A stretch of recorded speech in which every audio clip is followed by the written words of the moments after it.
ये संपत्ति इकट्ठी करके किसको बांटेंगे? जिनके ज्यादा बच्चे हैं उनको बांटेंगे।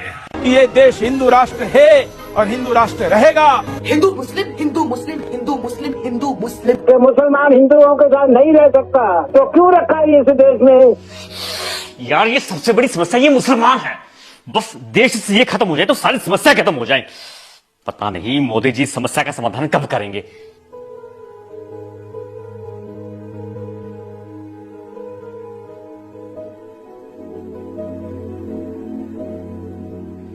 अरे अंकल, कितनी देर से देख रहा हूं आप बस टीवी में घुसे हुए हो। मैं इतनी देर से बैठा हुआ हूं, थोड़ा ध्यान मेरी तरफ भी दे लो, मुझसे भी दो बातें कर लो। अरे सॉरी बेटा, बस थोड़ा दिमाग आजकल गर्म रहता है, थोड़ा ध्यान नहीं रहा था। और सुनाओ, सब बढ़िया चल रहा है? हाँ सब बढ़िया अंकल, आप सुनाओ क्या बात है? काफी टेंशन में नजर आ रहे हो। बस बेटा क्या बताऊं, जैसे जैसे रिटायरमेंट नजदीक आ रही है घर की टेंशन बढ़ती जा रही है। पहले वाले कर्मचारियों की तरह हमें पेंशन भी नहीं मिलेगी। सोच रहा हूं आगे गुजारा कैसे होगा।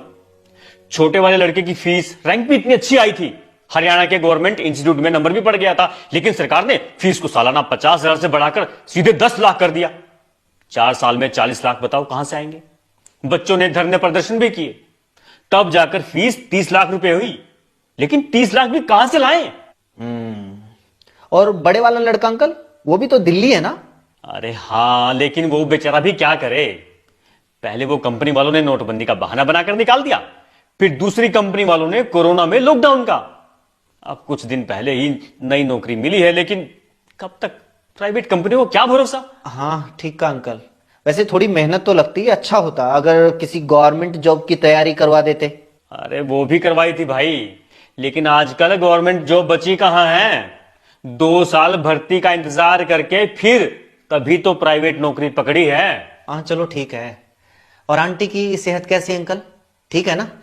अरे कहां ठीक है, 3 दिन पहले शाम को घूमने जा रही थी, 2 बाइक वाले आए और गले के चेन छीन कर ले गए। बेचारी इतनी बुरी तरह गिरी है कि बस। क्राइम कितना बढ़ गया है आजकल, पता ही नहीं चलता कब कौन कहां किसको झपट्टा मार दे, किसको गोली मार दे। ऊपर से पुलिस कोई कार्रवाई नहीं कर रही। रिश्वत भी दे चुका हूं, फिर भी अब तक चोर नहीं पकड़े गए। 50,000 रुपए की चेन लेकर भाग गए। कोई बात नहीं अंकल, चेन तो और बन जाएगी, लेकिन आंटी तो अब ठीक है ना? कहां बेटा, बेड रेस्ट पे है आज तक। वो तो पहले से ही शुगर और गठिया की मरीज थी, हर महीने 10,000 रुपए की दवाई आती है। आजकल इलाज करवाना कितना महंगा हो गया है। मैं खुद इस डर से बीमार नहीं होता कि इलाज का रुपया कहां से लाऊंगा।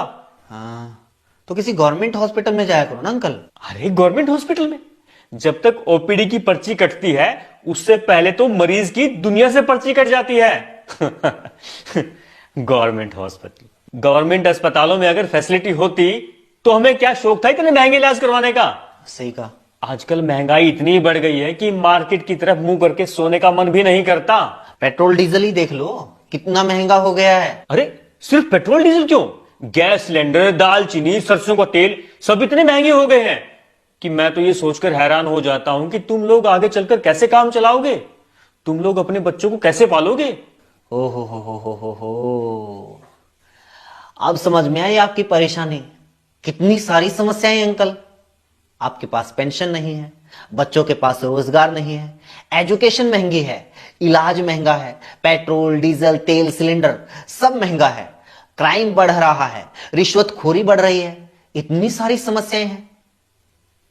लेकिन इन समस्याओं में मुसलमान तो कहीं नहीं है अंकल।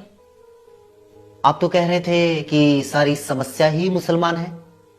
आपको पेंशन नहीं मिल रही मोदी की वजह से, बच्चों को रोजगार नहीं मिल रहा मोदी की वजह से, क्राइम बढ़ रहा है बेरोजगारी की वजह से, बेरोजगारी बढ़ रही है मोदी की वजह से, शिक्षा महंगी मोदी की वजह से, इलाज महंगा मोदी की वजह से, तेल सिलेंडर खाने पीने की चीजें महंगी मोदी की वजह से। बताओ आपकी समस्या मुसलमान है या मोदी? अरे बेटा इतना तो कभी सोचा ही नहीं।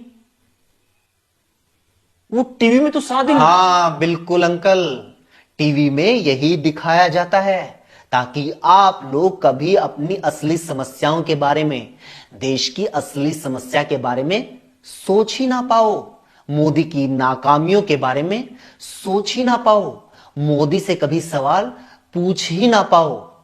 इसलिए टीवी में यही दिखाया जाता है।